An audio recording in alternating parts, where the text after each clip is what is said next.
Right, the participants number is shooting up nicely, which is good. 110, 120. That is what we like to see. Cool. Just bear with us for a minute or so until everybody's in the room, and then we'll make a start.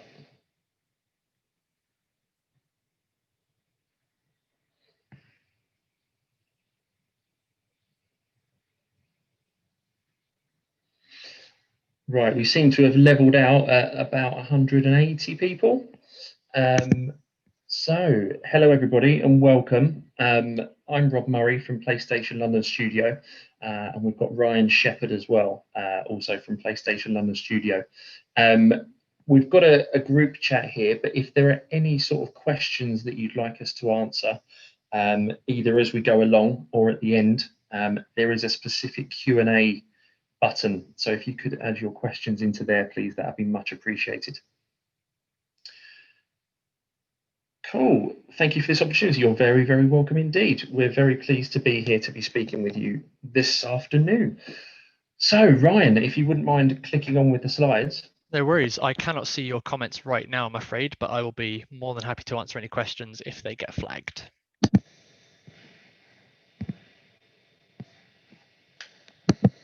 So here we are, getting into games, getting into the games industry. Welcome to our presentation, which is all about exactly that, really, working in the video games industry.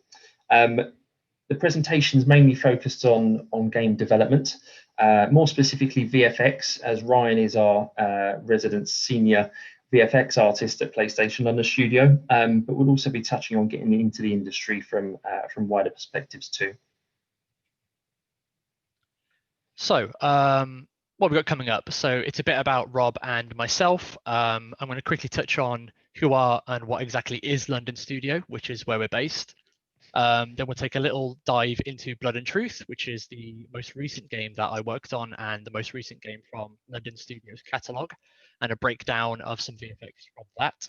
I'm going to talk about a few VFX tips and tricks and some easy wins to kind of help you advance your career and hopefully get you creating some awesome content, some portfolio tips, a few soft skills to try and help sell yourself and get the job that you're after. And then I'm going to hand over to Rob for what we look for in aspiring developers. And then I'll touch a point on a few things I wish I knew before I got into the industry now. So hopefully you guys can be fully prepared for that. And then we'll get on the Q&A towards the end. So who are we and how did we get here? This is me. I'm Rob Murray. I'm the studio recruiter at PlayStation London Studio. I like these things. I'm a bit of a whiskey fan. I like running. I like binge watching on Netflix, and yeah, I'm quite into gardening, which is not one I particularly shout about too often, but there we go.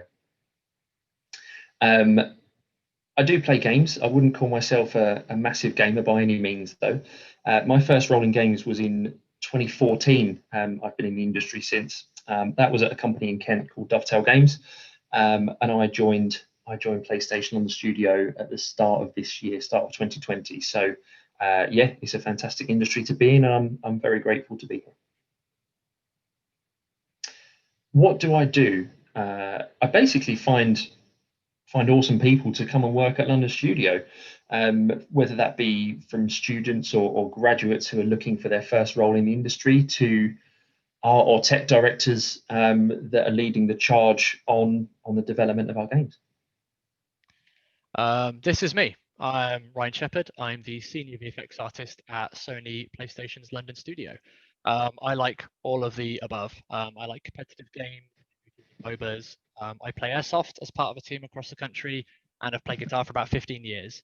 What we're getting at here is there is no hard set rule as to who can become a VFX artist or even who can work in the industry. There are people I work with who play games every day, and there are people I work with who don't really touch games.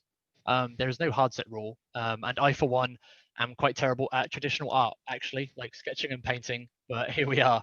So each and every one of you most definitely has the potential to do what I do on a daily basis. We have no doubt about that. So what exactly is a VFX artist responsible for? So explosions, of course, is one of the big hard set rules. Magical spells, gunshots, torches, lens flares, bubble shields, all kinds of crazy things. But in fact, the best VFX are often the ones that go unnoticed. those are the ones that you don't really realize you needed or wanted, but were there anyway. We can help to convey how a player is feeling or how they interact with an object or surface. Particular glints and highlights and subtle puffs are often used to convey a sense of presence or even a feeling. I mean, what does it feel like to jump out of a window? I, for one, have no idea, and chances are that neither do you. But we can use a bit of creative freedom and leverage that to get the point across. You know, maybe we blur the screen, or we make the screen pulse or flash very briefly, and these sell these kind of sharp intensity of the impact and the disorienting nature that we're looking for. So I've been a VFX artist now for about 7 years. I've worked on titles such as Warhammer 40,000, Storm of Vengeance, Card Life, NASCAR, and Robocraft. Some of you may have heard of these titles, some or most probably not. But we're here today to take a little look about Blood Truth, which is the latest title that I worked on. So what did I study? How did I get here? After high school, I studied at Stratford-upon-Avon College, a course called Interactive Media with Games Design. I wasn't entirely sure what I wanted to do, as I didn't know VFX was a career path, which is something that I'm trying to push to get more focus on for people like yourselves. But this course was perfect in doing a bunch of video editing, graphic design, 3D modeling. And I fell in love with animation, actually, which I went on to study at Teesside for computer games animation. So I studied that, but you know, Ryan, I hear you ask, that's not really visual effects. It's not, but in the second year of our studies, there was a module called the Journeyman Project, where all of the animators, designers, programmers, and artists would come together to make a game. And I found out incidental animation, or animation because of something else, was a real thing. And that's basically what VFX is. So I ended up segueing my course in my final year to do VFX. I fell in love with it ever since, and I've been doing it for the last 7 or 8 years. So where does that take me? That brings us to London Studio, which is where I currently work. So London Studio is part of Sony Worldwide Studios, and Worldwide Studios is a bunch of different game developers that's owned by Sony Interactive Entertainment. We're essentially like a big family of sister studios that work around the world, and we exclusively make games for PlayStation. When studios solely make games for one platform, they're usually referred to as a first-party studio, and they make first-party games. So some of our studios within the Worldwide Studios family are independent studios that Sony's acquired. Some great examples of this are Guerrilla, who make Horizon Zero Dawn, and we have Naughty Dog, who do Crash Bandicoot and Uncharted and The Last of Us. And these are both examples of studios that I reach out to quite often with our networks, and many members of my team might have regular contact with some of the other studios. You have other studios like Sony Santa Monica, who do God of War, and ourselves at London Studio, where it's an in-house studio, and we have always been a Sony development studio. London Studio has made games such as SingStar, iToy, and iPet, and Book of Spells and Book of Wonders, and The Getaway, which was one of my personal favorites. But recently, we segued our approach in towards Blood Truth, and I think we've just got a quick video lined up to give you a little idea of what it might be like to work in a video game culture within London Studio. Apologies if it is too loud.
And yes, that was me front flipping over a space hopper in that video, but we don't talk about that.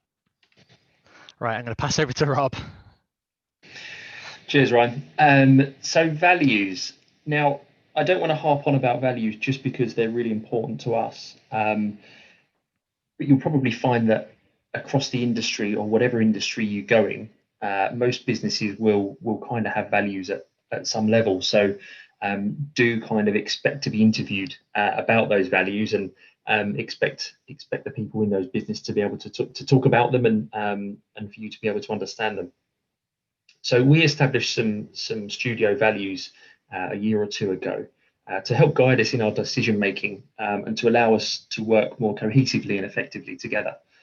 I'll just run you through these very, very briefly. Brave. So we're pioneers of our craft and do our best work outside of our comfort zones. It means that we're not afraid to put ourselves out there or take a few risks along the way. We're team spirited, so we know that we can achieve more together, which is why we're big on trust, respect, and having each other's back. We celebrate our successes, and we're always ready to big each other up as well. And every Friday, for example, at our studio, we do like a big ups thing. So we celebrate everybody who's helped us in that week. We're empowered, so we're pros at what we do, and we decide how it gets done. It means that we stay inspired, we keep motivated, and we own our successes and failures. We're inclusive, so we find that different perspectives fuel our creativity, without a doubt. We encourage each other to bring our whole wonderful creative selves to work, and know that our games are much stronger for it as well. We're curious, so when you're trying to push boundaries, we find that learning never stops, really. We keep an open mind, constantly looking for ways to sharpen our skills and share the tricks that we pick up along the way. And finally, we are balanced, so we share in a vision and work hard on our goals. But there is life away from our desks as well, and we support each other to broaden our horizons, care for ourselves, and live life to the fullest.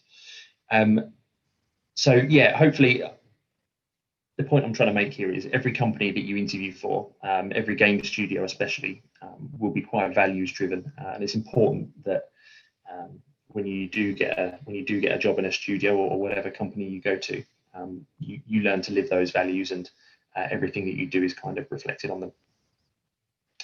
There is a saying around it takes a village to raise a child. What that means is it's kind of not just one person. It takes a number of people, and the different impacts that they have on that child's life to sort of shape them into a well-rounded child or adult. So again, what we mean by that is it's not just the people in that village, but the culture of the group that affect your ability to develop the best of that team's potential. Being a nice person, open to criticism, being diplomatic, and things like being funny as well, they're all very, very important characteristics. You've got to work really tightly with your team, whether that be when you get a job at a game studio, or if you're a student doing a game jam, or whatever it may be, a school project. So you've got to work tightly with them, often for quite long periods of time as well. So sharing your work and your tasks, to be able to do all of that well, you need to be able to get along with people. This is a photo of our team when we released Blood Truth, Ryan, is that right? That is correct. Looks like it with all the t-shirts. The team here is London Studio. There's probably about 100 people in that photo, I reckon. So there's designers, there's artists, programmers, animators, quality assurance, operations team as well. So lots and lots of different groups of people all working together to make some of the biggest AAA titles that you play and love. We work together, we laugh together, we fail together, we invent new ideas, and hopefully make some awesome content along the way. Cool. So before we get into the good stuff, I just want to quickly talk about London Studio's VR journey. So when PlayStation was first entering the world of VR with our own hardware, we began working on what would become the launch title for PSVR, and we made a number of demos along the way, and these were put together to make PSVR Worlds, which is a series of 5 mini games with lots of different experiences, from street luging to swimming with a shark, or even being an East End gangster in London. We listened to the players' feedback on this, and there were loads of positives, but one of the negatives, if you can call it a negative, was that the London heist was just too short, and people loved it. So we felt this was something that we could fix, and this brought us on to Blood and Truth. So the heist is very much our original inspiration for the game. But as we developed it further, we decided we wanted to kind of step away from the Cockney gangster vibe and draw our inspirations instead from some of our favorite action movies like John Wick.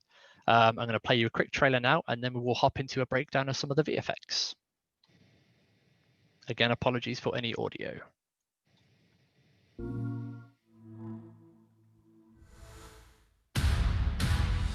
What do I want? Your operation. He's not going to start an all-out war. He's not big enough.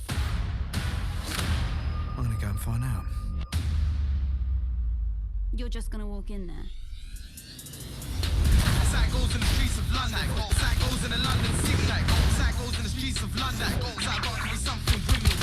Today a legend is born. Ready for vengeance rather than war. Ready for anything, ready for more. My English gangster, I'm definitely sure. I'm coming for you. I'm coming for you. I'm coming for you. I'm coming for you. I'm coming for you. I'm coming for you. I'm coming for you. We need to push back hard or we're finished.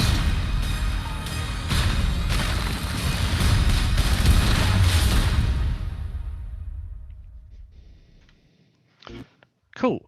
So this leads me on to a visual effects breakdown. So the premise behind one of these effects, this is in a piece of software called Popcorn Effects, which is what we use to ship Blood and Truth. And I'm going to be showing you a demolition charge. So the idea behind this was our protagonist Ryan Marks is being chased through this exploding building as it's collapsing down around him. And there's all these demolition charges going off in the walls. And that's obviously why the building is collapsing. So the brief for this was it needed to be punchy and it needed to feel powerful, but because it's during what we call a run and gun, which is kind of a cinematic moment where the player's traversal, so their movement is automatically handled for them, so they can focus on shooting and the cinematic experience. The effect needed to not be too obtrusive and it didn't need to get in the way of the action. So it had to be punchy and there had to be lots of smoke, but it didn't need to obscure the player's vision. And it's a culmination of lots of different effects. So it's powerful enough when there's 10 or 20 of these going on around you that, you know, we get a sense of the danger that our character is in. So obviously here it is in slow motion, and I'm going to break down some of these VFX very briefly. I could go into far more detail, but I don't want to bore too many people, but I'll explain some of the techniques we used. So we first start off with what I like to call the core glow, and that's this little starburst, and it's what we call a precursor. So it's designed to pull your eye to a specific location before you know you need to look there. So it's a warning that something bigger and bolder is going to happen, and it lets you know it's going to go off and where it's going to go off from. So it's purely there as an attention grabber, and it only lasts a couple of frames. It's just a 2D image on a card. It's very quick, very snappy. And because it's nice and bright and we're in a very dark setting in this tower block, it's able to kind of punch through the noise of the scenery and really pull your eye towards where we want it to be. After that, we add in some sparks. So there's about 20 to 50 of these. They're just little teardrop shapes, and they have kind of a different velocity. But one thing that this does do is it helps add directionality to the effect, because obviously these demolition charges are very directional in nature, as opposed to a car explosion, which is very omnidirectional. And we push the HDR values up, which means they glow, so they've got that nice hot intensity to them. We then add a light source, which simply is there to kind of illuminate the world around the player, and it really helps to solidify the effect within the world. So having a light source that can bounce onto the walls and floors around the effect helps it to ground the effect within the environment and not feel like the effect was placed on top of the world.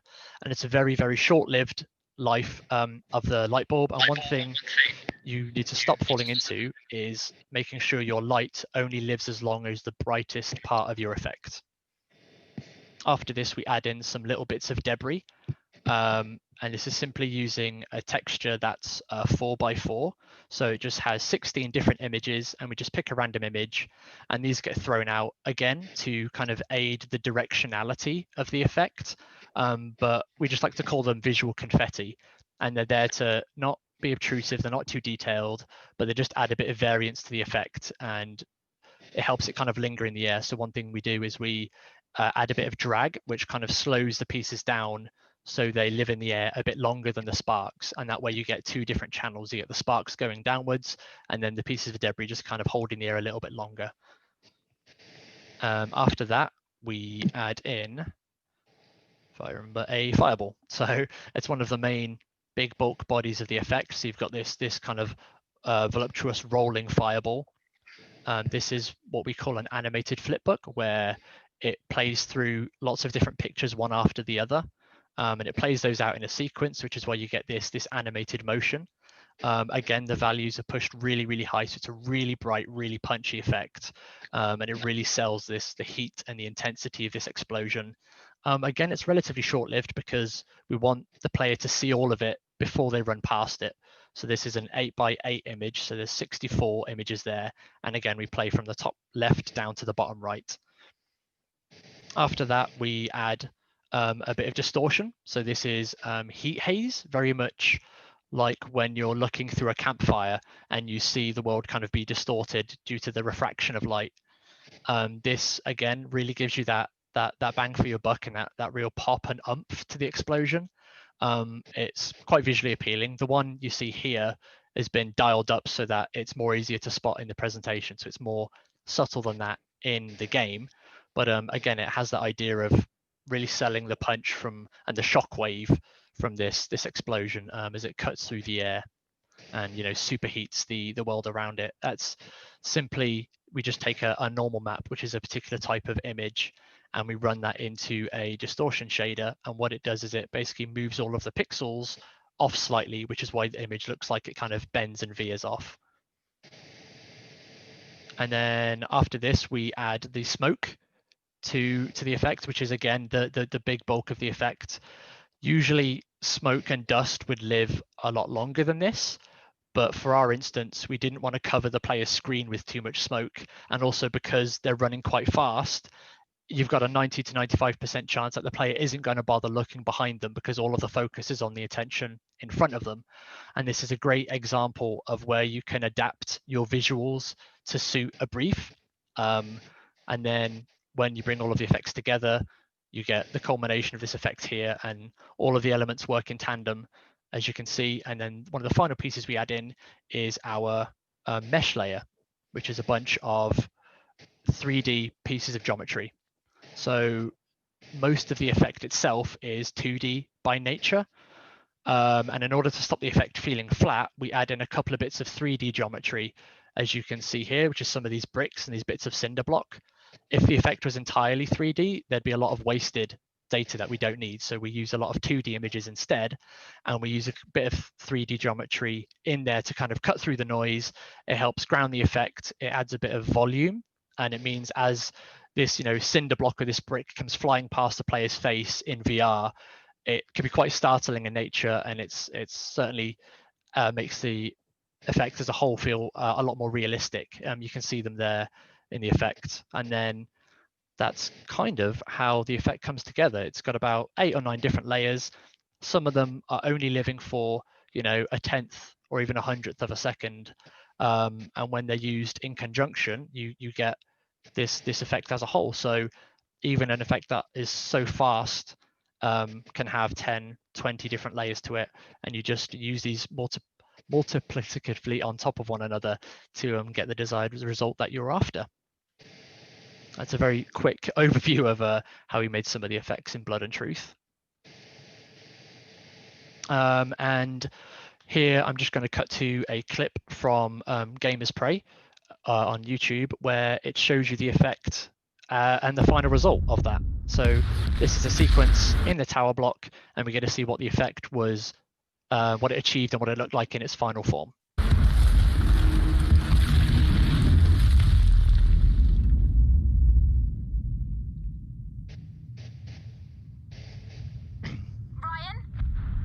Ryan, talk to me.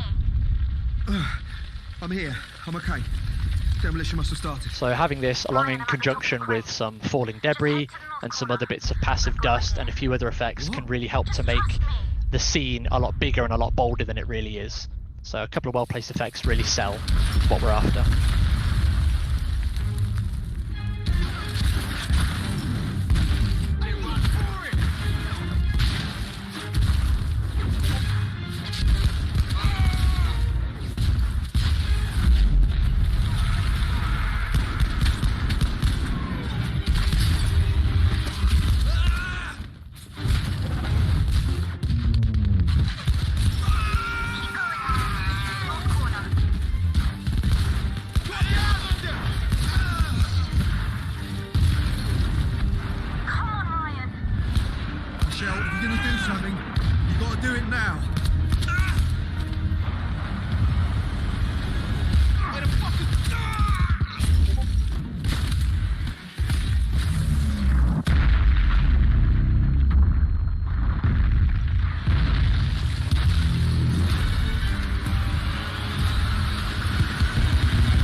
And that was kind of the conclusion of that sequence. So a thing that's really great to bear in mind is adhering to expectations visually and mechanically rather than reality. So, you know, cars don't explode on impact, bullets don't ripple and warp space, and glass doesn't shatter into 1,000 shards. So why do we do these things, especially if we're trying to make a realistic product? Well, explosions are satisfying. And we can use the smoke to mask any transitions that we want with particular models. So if a car is going from being clean to being destroyed, it being amidst a bunch of smoke is a great time to do that. But most importantly, because games and films, people expect to see that. It's what we're now used to and it's commonplace. If we didn't portray bullets rippling or giving off trails, you quite simply wouldn't be able to see them. They move at about 3,000 feet per second. So the matrix frame here is a great example from cinema. So it adheres to what's called the 180-degree rule. It helps show direction, where the bullets are coming from and where they're going to. And quite simply, it looks cool. In video games, it's a great indicator of the direction of fire. It looks really great in slow-mo, and it gives players an indicator of where any potential damage might be coming from. Shattering glass, it usually falls into kind of like little marbles of safety glass. And that's really unsatisfying. So we use kind of jagged shards, which can catch the light and flicker and glint as they rotate. Roundness usually implies kind of safety and cute and whole. And jagged and sharp usually implies kind of edgy and danger and fast and sleek. So these are particular examples where we've taken kind of artistic liberty to make something feel more impactful than it actually is, because that's quite simply what people want to see. And we're here to make sure the experience is enjoyable for everybody. So a couple of quick tips and tricks, really. You might not necessarily know what all of these mean, but so anime and a lot of Japanese manga and such use things called impact frames to really sell an impact. And they do this very briefly by inverting all of the colors. So whites become black and reds become blues just for a frame or two. This really helps sell the punch by adding a very brief kind of jarring nature to the effect, but do remember to not overuse it or do it for too long, because with accessibility as well, we have to be aware of people who may be epileptic, for example. So strobing stuff is never a good, it's never good to do. So it's always good to bear stuff in mind. In painting, you often have kind of the rule of three. So you have your base color, you have a highlight color, and you have a shadow color. You can deviate and blend between these, but it's a great base guide to help your effect feel really kind of cohesive and as one continual body of work, especially if it kind of stems from the same palette or the same colors. In your editor of choice, remember that try looking at your piece in black and white, and that will help you to see areas of high or low contrast. And you can use this to balance your piece and the intensity and help it generate a strong silhouette. It's always best to look at an effect not necessarily in color, because that can often hide a lot of glaring issues, which leads me on to my next point, which is having a black backdrop can often hide a lot of mistakes. So if an effect is too transparent, you won't notice it. you won't notice that problem on a black backdrop. Oranges and yellows might be slightly desaturated, but they will appear a lot bolder on a darker background. And any kind of alpha issues you might have in your textures or any artifacts on your edges won't be apparent. So it's great to work with a gray background, which is also why the demo I showed you earlier was on a gray backdrop. If you use Photoshop, you can go to the filters tab and use the other offset filter. And it's a great way to make tiling textures, especially when you're trying to add a bit of noise and variance to your effect, but you don't want to see the repetition. And if you're working on shaders, or this applies to coders and programmers as well, and even designers with regards to how they do their logic, order of operation matters, which basically means the order in which things are executed are really important. So you have to make sure you get that order correct. So if you have any adverse or unexpected behavior during your game jams or when you're doing your projects, just go back, look through the operation order, see if it makes sense, and then hopefully that will allow you to address any issues there. So I'm going to quickly pass over to Rob as we start our talk on portfolio and soft skills. Ryan, just before we do, we've had a question asking how long does this sort of effect take to make? That is a great question. So the first port call, I guess, is how large the scope of the project is. If it's an indie title, you have a much smaller amount of time. But on a big AAA project, this was what's called a hero moment. So it's part of a hero asset, which is a much bigger cinematic piece. I think that you usually have a couple of days of generating all of your textures and getting the overall feel of the effect correct. And then you'll kind of put that to a review process. And then you might have another couple of days like really tweaking it and getting it feeling punchy and bold and looking correct. And then you'll usually have a day or two of kind of using the logic in your engine to make sure all of your events are firing off at the right time and that your sequence looks good and it's timed correctly, because obviously there was hundreds of those explosions. So I had to make sure that they were all firing off at the right moments with proximity to the player and that they felt good. So all in all, this total sequence is probably a couple of weeks because it's a much bigger cinematic piece. But usually on a smaller piece, you're looking at about 3 days, 3 to 5 days to turn around an effect. Thanks, Ryan. And one more just before we move on. What software do you use mainly? So for Blood Truth, we used Popcorn FX, which is our kind of our particle editor. Obviously, Unity and Unreal have their own particle editors outside of Popcorn, but Popcorn does have a plugin to allow you to use it for Unity and Unreal.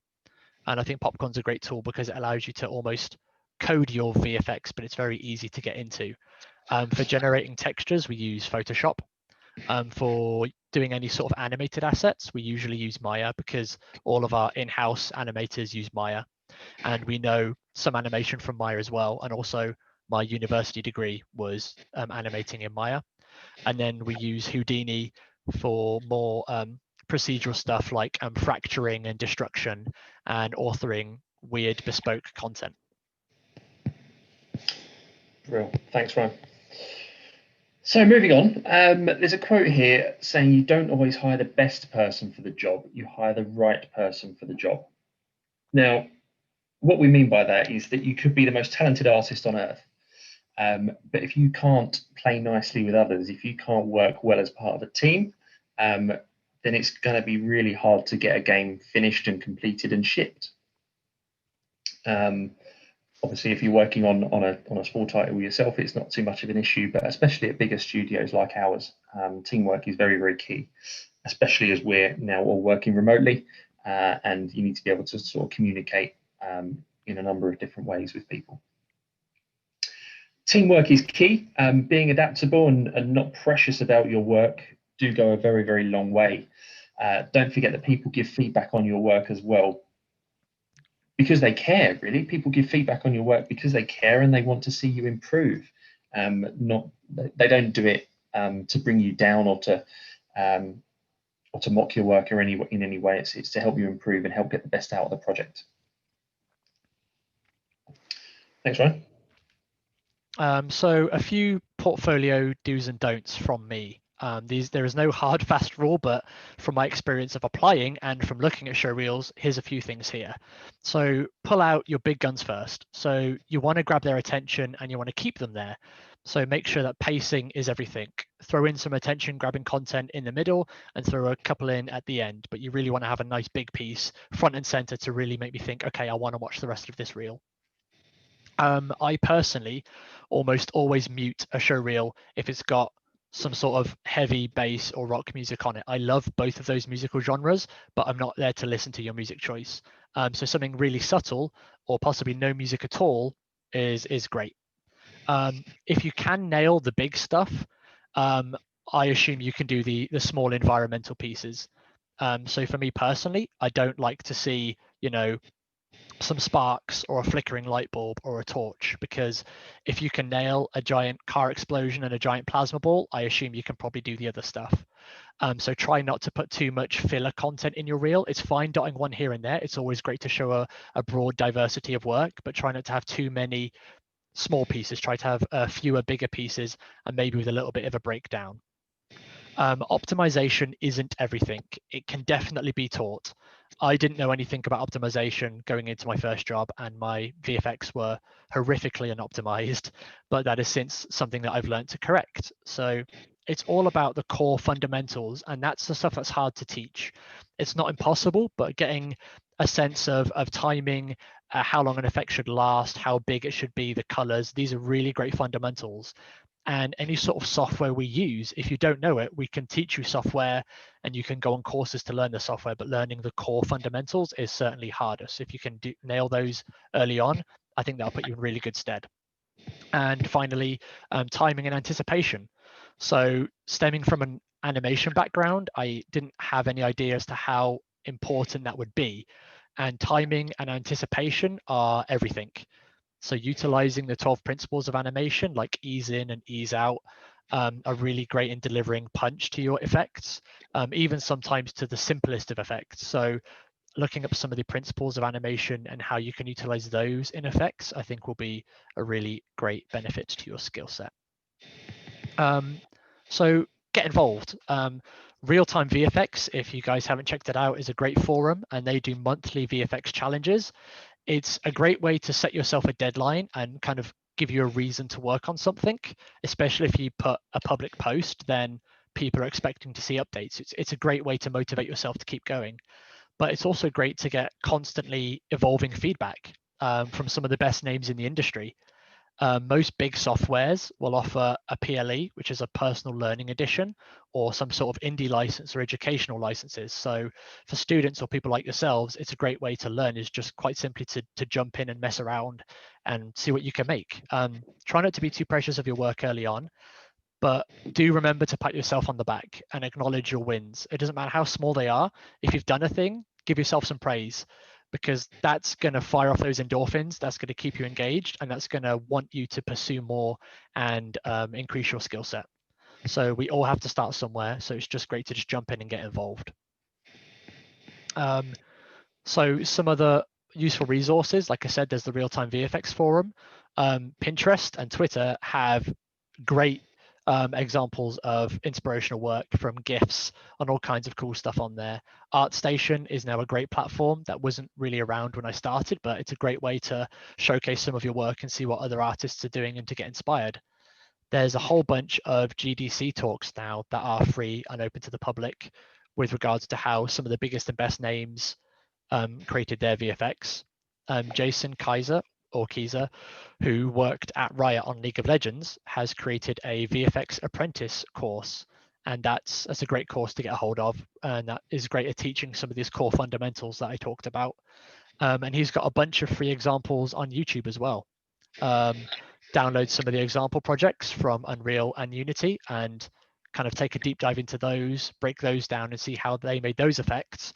And quite often the example projects are all documented as well for you to be able to break down. And itch.io run game jams on a weekly basis pretty much. So just hop in as part of a team and learn something. Everybody's there to have a great time. But really, the world is your oyster. There's a whole bunch of learning tools out there, and you just got to give it a go, and you're only going to learn by trying. a few points for you to maybe hopefully project yourselves into your career is looking at some basic shader logic and messing around in things like shader toy and seeing how a shader pipeline works. That's a bit more of a tech art discipline, but as a VFX artist, we're often known as the jack of all trades and the master of none. We know a bit of programming, a bit of art, a bit of animation, a bit of design. So it's always great to learn a bit of shader logic and learning some simple vector maths. It doesn't matter how simple it is. Again, it's not something I would touched on before I became a VFX artist, but just knowing some basic vector masses will go a long way. As I said earlier, and I keep hitting this point home, but it's really true. Timing is incredibly important. Timing is everything. So using it to wind up an animation, to build anticipation, it's really great. Houdini is a fantastic tool, and a lot of the big studios are adopting it. So if you can jump on board earlier and learn it, because I'm learning it currently, unfortunately. So if you can already learn it before you go for that interview, that's going to put you in the top 10 or 20% for sure. And doing some mesh-based VFX, which is usually leaning more towards a stylized front, but there was a lot of mesh-based stuff in kind of the late 90s and early 2000s, and then everybody steered away from it, and now it's kind of coming back into trend. So any mesh-based effects you can use, and kind of a smart use of UVs and how you can pan those and scroll those will be really great for you to know. And I'm going to pass over to Rob about the hiring process. Cheers, Ryan. All great stuff. We've had a number of questions come in. Sure thing. I'm hopefully going to sort of cover some of those off in this bit, but Okay, we'll certainly come back to most, if not all, of the questions afterwards as well. Yeah, more than happy to answer questions later on. Brill. So the hiring process, not just for us at London Studio, but probably across the industry as well. If you're going for a creative role, such as a VFX artist or an animator or a 3D or 2D artist, your portfolio is the first and probably only thing that we'll look at, especially for entry-level roles. We'd look to see what sort of skill you're bringing from the outset. This is what we essentially shortlist candidates on. So it's very, very competitive trying to get into the games industry. For entry-level roles, please believe me when I say that we do receive literally hundreds of applications for each entry-level role that we put out. So the competition is very fierce, and you need to do what you can to stand out. So having a good portfolio from the offset, especially for a creative role, is key. Once we get through the sort of portfolio review and we narrow down the candidates to those whose artwork that we like, we will usually set a test, and this is to establish whether the candidate can complete a defined brief in a set amount of time, which is ultimately, you know, when you work for a studio, that's what you're going to be doing. You're going to be doing a certain bit of work, and you'll have a deadline to be able to do that. So we need to be able to make sure that you can work within those constraints. And from here, we'd then shortlist a little bit further, and we'll invite some candidates to interview. And this is where you really get to sell yourself as a person, how you'd fit in with, for example, the culture and the values that I mentioned earlier, which are all very important. You get to talk about your work and how and why you do things, and why you've done certain things in a certain way.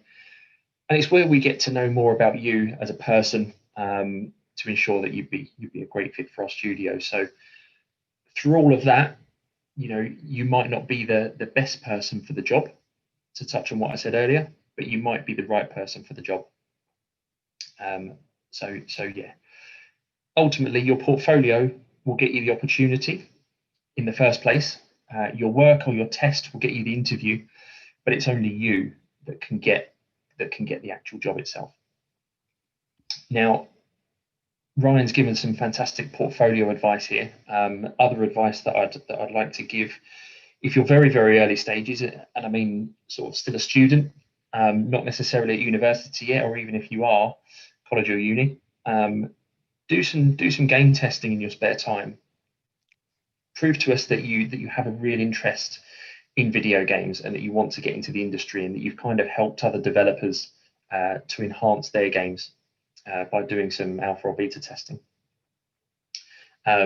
it also enables you to get a good understanding of a little bit about the development cycle as well. So you'll test some games whilst they're in development, and it will give you a good opportunity to be able to get involved at the earlier stages than just when a game's released. Try and make games on your own or with some friends in a mini game jam. Try and do it timed as well to see what you can come up with. Things like Unreal Engine is free to download as far as I'm aware. So play about in it. And Ryan, did you mention that Houdini is as well? Yeah, that you can get a personal learning edition for that, or a student license, and just toy around. You can't export what you make into a commercial version, but it's a perfect tool to learn. And there's a whole bunch of tutorials on the internet, so just give it a try. Yeah, so start downloading some stuff and get playing about with it, really. I think, Ryan, you're going to touch on maybe something a bit later, or maybe you have done already, but there's fantastic resources all online for you to help yourself. Sorry. Somebody's just asked, would there be the same sort of test for a role in programming? Yes, absolutely. So yeah, we'd look to, for any junior role really, there'll be tests involved. Cool. Yeah, so I guess one of the most important points to touch on finally, don't be afraid to fail. So don't let we've got a bit of an echo. Don't let anything that we have said put you off. So they say knowing is half the battle, but quite equally, not knowing something is also half the battle. So if you're struggling at college or university, or you're a student, or even if you already work in the industry, ask for help. You're not going to get told off for not knowing something. I read an interview a while back where a NASA astrophysicist said, and I quote, "The other day, I had to calculate the volume of a sphere, and I get paid to do physics at the highest level." So we all have our off days, and you don't need to know everything all of the time. If you acknowledge what you don't know and you work on your weakest areas, this will overall make you a better artist and push you to improve. So try something new, something different, or maybe even something outside of your comfort zone that's a bit difficult. If it doesn't work out, then don't throw it away. Just, try and see if you can figure out why it didn't work, or how you could maybe approach it in a different manner next time around. So I find ways to improve on a daily basis, however small that may be, because I, for one, most definitely don't know everything. As I said, I'm still learning different tips and tricks in Houdini all the time. So from a new hotkey or a new piece of software, or seeing a neat little shader trick somewhere on the internet, just don't give up. Just don't be afraid to fail. Just keep at it. And yeah, the world is your oyster. Thank you for listening. I'm more than happy to take any questions. Yeah, we've got a bunch of questions which I'm going to try and rattle through now. Yeah, sure thing. People have asked about how to become a games tester, even though I'm still in secondary school, or how do you get into game testing whilst 90% of employers want to hire candidates with experience. So on Steam, for example, games go into early access. If you're, one of your favorite games, for example, developers have forums, and you can get access to some of the games before they're released, to do some beta testing, to help out development companies with that sort of stuff. I'm not sure if that's something that we do in London Studio, Ryan. So we do have a testing division, but sometimes we do UX testing, where we will grab random people from the public. Well, not literally grab them. Obviously, they agree to do it, and we take them into a kind of a closed environment, and we let them play the game for a couple of hours. Depending on the type of game, we might monitor things like heart rate, or where they spend their most amount of time in the game, if they get stuck on any menus.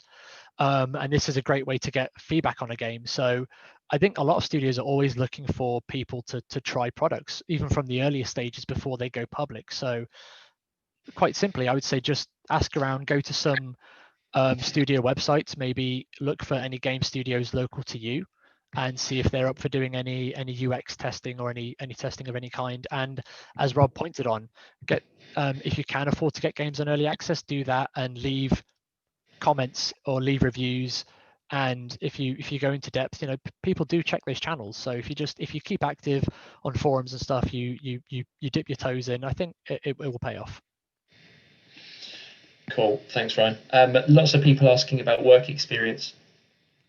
internships, apprenticeships, and things like that. I think it's typically been something that the games industry has maybe not been too great at. Now we're all working from home, it's even harder.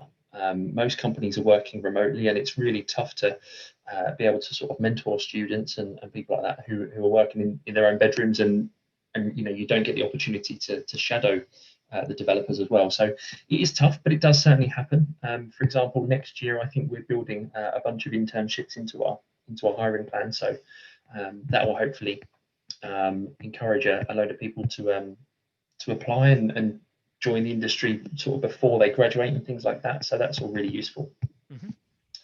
How to get work experience, be persistent, and again, show that you stand out. So we do get a hell of a lot of applications from people for work experience and internships and apprenticeships and things like that. So again, competition is very, very fierce. So do try and stand out as much as possible so that we take notice of you. There's a great question there, Rob, about what is the BAME community like in PlayStation London Studio? I don't know if you want to take that one. Yeah, really good question. So it's getting a lot better. It's getting, as a studio, we're getting a lot more diverse, which it touches on one of our values earlier as well. So different people's perspectives fuel our creativity. So people from different backgrounds will help us be a better studio and make better games, no doubt about it. I think the games industry as a whole isn't, especially in the UK, isn't great for diversity. But there's a big push at the moment from UK. The initiative is called Raise the Game. So do have a Google of that and find out a bit more about it. But a lot of studios, including us, have signed up to it, and we're doing some cracking work to encourage people from different backgrounds into the industry. What else have we got here, Ryan? What engine do I prefer, Unreal or Unity? That is a very good question. So being recorded. My first job in the industry was using Unity, and that was mainly for mobile. I have used Unreal as well, but quite a lot of studios nowadays will use their own in-house tools or proprietary engines. But I would say Unreal is definitely a good stakeholder for the engine side of things and getting your logic in. But Unity's visual effects graph, which is their latest VFX editor, is really, really great. And there's a lot of good things to take away from that. So you could quite happily use either, and I don't think either is good or bad. But I'd say the majority of people at the moment are using Unreal, if I was to say one or the other. Cool, thanks, Ryan. Question here from Zara. How would you recommend...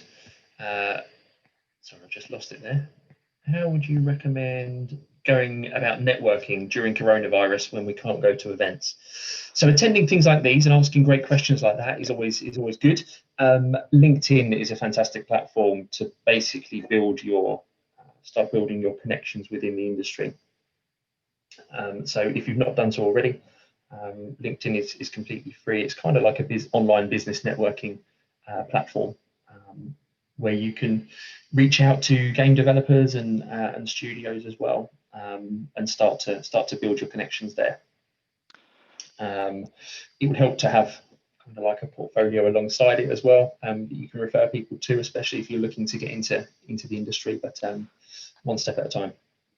There's a few people who have asked about salary. You can use, they're quite simply, there are websites like Glassdoor and stuff that exist for you to just search for a job title, and it will tell you what the minimum and maximum salary is in that particular area. I would take it with a pinch of salt because it's based on obviously submitted content, but it will at least give you a good ballpark figure with how much people earn, really.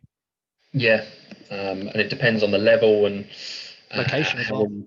Location, absolutely. So all of that sort of stuff. Right, what else have we got? We've got about 3 or 4 minutes left. Would you learn how to make a portfolio at university? Yes.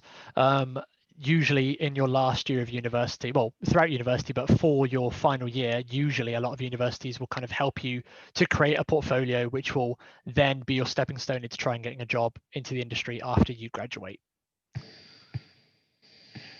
Cool. bear with me.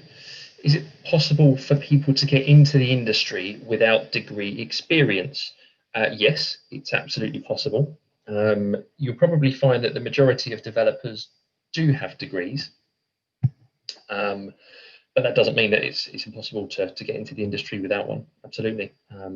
As I mentioned earlier, it's kind of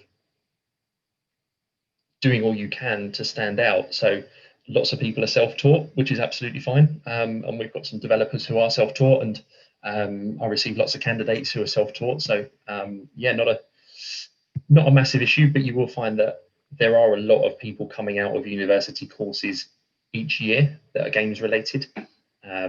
So again, competition is very, very high. Yep. So have most of your designers, I think, been to uni and got a degree?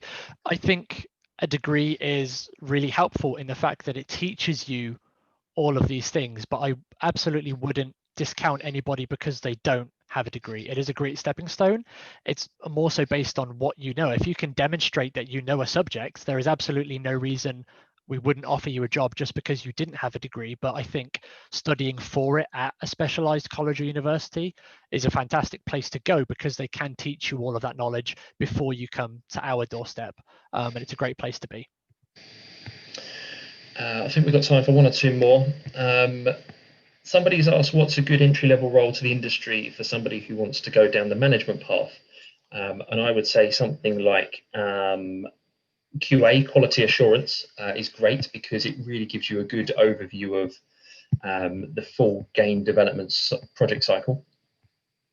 And sort of going in at assistant or associate producer level as well, which is very much like a project management track, is really good, again, because you deal with lots and lots of people. You're kind of forced to build your relationships, and that might be a good route into a management path. A bunch However, of people popcorn is free for those who ask, by the way. Popcorn is free. Good news.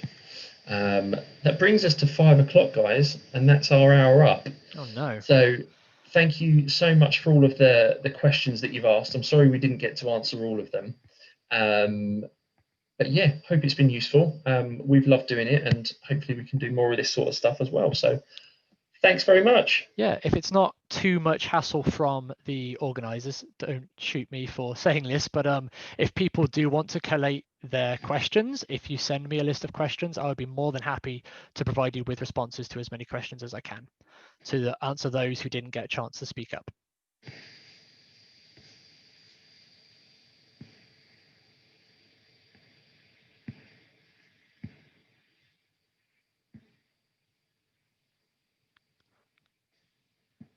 So yeah, hopefully your questions will get forwarded to me and I'll be able to give you an answer.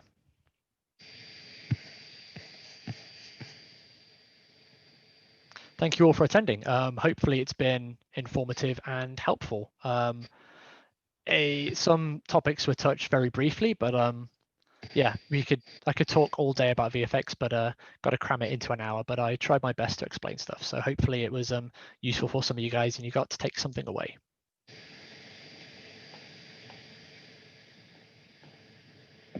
And thank you to Access VFX for hosting it as well, actually, and giving us the opportunity to talk and inspire you guys to be VFX artists. So it's been really great on their behalf, and thank you for that.